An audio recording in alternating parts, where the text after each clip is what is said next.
Good morning students, मैं इस्माइल से प्रभा आज आपके साथ एक बार फिर से उपस्थित हूँ।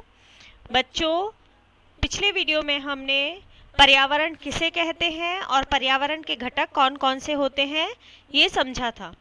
आज के इस वीडियो में हम प्राकृतिक पर्यावरण को समझेंगे। भूमि, जल, वायु, पेड़ पौधे एवं जीव जंतु मिलकर के प्राकृतिक पर्यावरण बनाते हैं।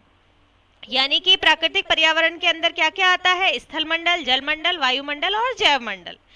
पृथ्वी की ठोस परपटी या कठोर ऊपरी सतह को स्थल मंडल कहते हैं। जो भूमि होती है उसकी जो ठोस सतह भूमि है उसे हम स्थल मंडल कहते हैं।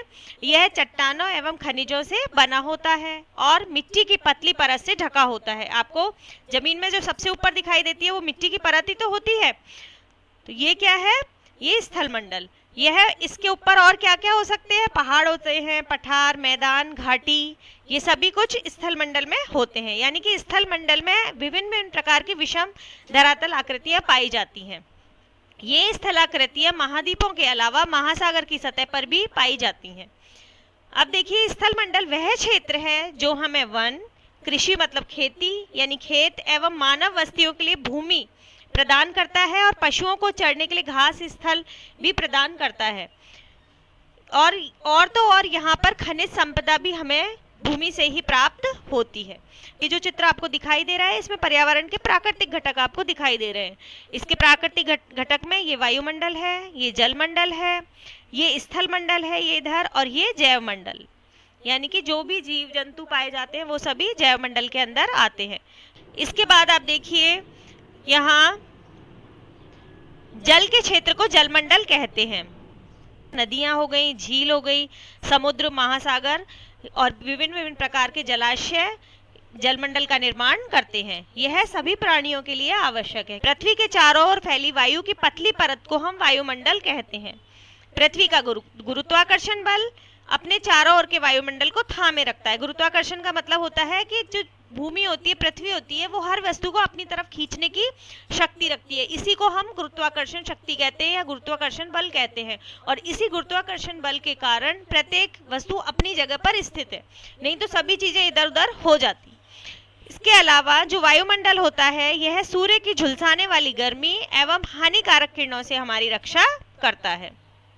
इसमें कई प्रकार की गैस, धूलकण एवं जलवाष्प उपस्थित रहते हैं। वायुमंडल में परिवर्तन होने से मौसम एवं जलवायु में परिवर्तन होता है। आपने देखा होगा, कभी बारिश आती है, कभी आंधी तूफान आते हैं, तो वो वायुमंडल में जैसे जैसे परिवर्तन होता है उससे जो हमारा मौसम है और जलवायु है वो सब परिवर्तित होते हैं।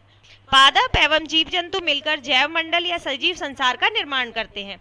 जो जैव मंडल है उसके अंदर क्या आता है? पादप यानी पेड़ पौधे और जीव जंतु, ये जैव मंडल का निर्माण करते हैं। यह पृथ्वी का वह संकीर्ण क्षेत्र है जहां स्थल, जल एवं वायु मिलकर जीवन को संभव बनाते हैं। अगर वायु नहीं होगी तो क्या हम जिंदा रहेंगे? जल नहीं होगा तो क्या हम जिंदा रहेंगे? नहीं, हम जिंदा रह ही नहीं सकते। तो इसी प्रकार जैव मंडल के लिए स्थल भी आवश्यक है, जल भी आवश्यक है और वायु भी आवश्यक है। बच्चों, अब हम देखते हैं पारितंत्र क्या है। वह तंत्र जिसमें समस्त जीवधारी आपस में एक दूसरे के साथ तथा पर्यावरण के उन भौतिक एवं रासायनिक कारकों के साथ परस्पर क्रिया करते हैं जिसमें वे निवास करते हैं, वे सब ऊर्जा और पदार्थ के स्थानांतरण द्वारा संबंध है।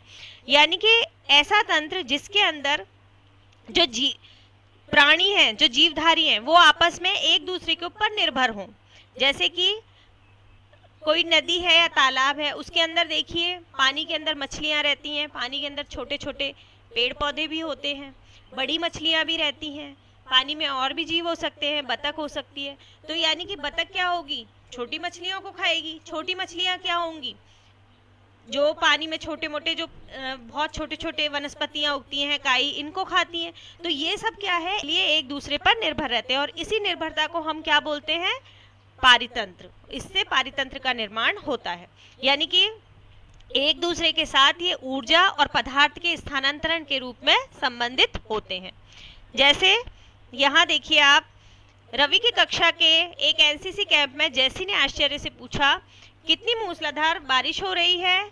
इससे मुझे अपना केरल याद आ गया। जो जैसी है वो केरल का रहने वाला है और वहाँ पर बारिश बहुत होती है, और जहाँ बारिश होगी वहाँ की वनस्पति बहुत अधिक हरियाली होगी। वहाँ पर नारियल के बागान होंगे। जो केरल है वहाँ नारियल के बागान है, इस तरीके की वहाँ पर वनस्पति है। तभी वहाँ जैसलमेर का रहने वाला हीरा जो है वो कहता है कि हमारे यहाँ तो इतनी बारिश होती ही नहीं है और दूर दूर तक भी वनस्पति दिखाई ही नहीं देती है, सिर्फ रेत के टीले ही नजर आते हैं, पर वहाँ ऊंट मिलते हैं, रवि ने कहा। यानी कि जिस प्रकार की जहाँ की जलवायु होती है उसी प्रकार की वहाँ वनस्पति मिलती है और उसी प्रकार के जीव जंतु वहाँ पर मिलते हैं।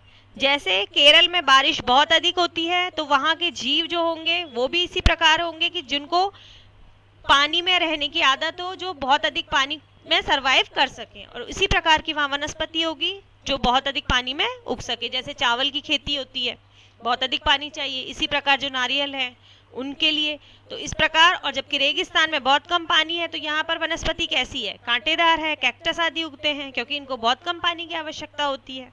और जो जीव होते हैं जैसे ऊंट है, ऊंट को बहुत कम पानी की आवश्यकता होती है और ये कई कई दिन तक बिना पानी के जीवित रह सकता है। तो इस प्रकार के जो जीव हैं वो ऐसी जगह में ही पाए जाएंगे जहाँ पानी की कमी होगी। सभी पेड़ पौधे, जीव जंतु एवं मानव अपने आसपास के पर्यावरण पर आश्रित होते हैं और एक दूसरे पर भी आश्रित होते हैं। जीवधारियों का आपसी एवं अपने आसपास के पर्यावरण के बीच का संबंध ही पारितंत्र का निर्माण करता है। तो बच्चों, इस प्रकार पारितंत्र का निर्माण होता है। बच्चों, आपको ये जान करके अच्छा लगेगा कि प्रत्येक वर्ष 5 जून को विश्व पर्यावरण दिवस मनाया जाता है। तो बच्चों, आज के इस वीडियो में हमने प्राकृतिक पर्यावरण और पारितंत्र के बारे में पढ़ा। आप इस वीडियो को देखें, समझें और अपने अनुभव मुझे बताएं। Thank you.